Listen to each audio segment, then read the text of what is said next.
నటీనటులు ఎవరైనా సినిమా ఎంపిక విషయంలో సరైన నిర్ణయం తీసుకోకపోతే చాలా నష్టపోవాల్సి వస్తుంది. ఇందుకు సరైన ఉదాహరణ తమిళ స్టారు హీరో సూర్య.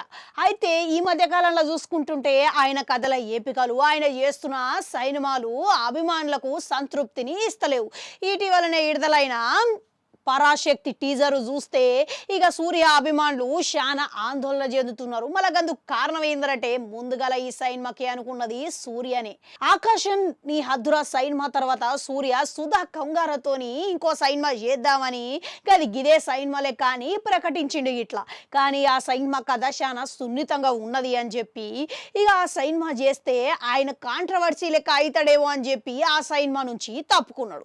ఇక తీరా ఈ సినిమా పోయి తమిళ స్టార్ హీరో ఇటీవలనే అమరతోని విజయం దక్కించుకున్న శివకార్తికేయన్ చేతిలో పడ్డది.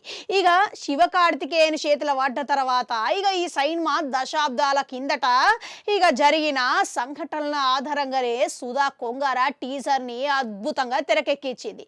ఇక ఈ టీజర్ చూసినాక అందరూ అదిరిపోయిందని అంటున్నారు అన్నమాట. ఇక శివకార్తికేయన్ స్థానంలో సూర్య ఉండి ఉంటేనా ఈ సినిమా టీజర్ కు భారీ స్పందన వచ్చేది అని అంటున్నారు. ఇక పోనీ ఈ సినిమాను వదులుకొని ఇంకా మంచి సినిమా ఏమైనా తీస్తున్నాడా అని అనుకుంటే అసలు దర్శకుడు లెక్క నిరూపితం చేసుకొని ఆర్జే బాలాజీతోని సినిమా చేస్తున్నాడు. ఇక అంతకు ముందు కంగువా విషయంలో ఇట్లా సూర్య తీసుకున్నది నిర్ణయం సరైనది కాదు అని అంటున్నారు. ఇక శివను నమ్మి అంతకాలం వెచ్చించి ఆయన అంత సమయం కేటాయించడం పట్ల అభిమానులు అసంతృప్తిని వ్యక్తం చేస్తున్నారు. ఇక సూర్య జీవితంలోనే కంగువా అత్యంత విఫలమైన సినిమా లెక్క నిలిచింది.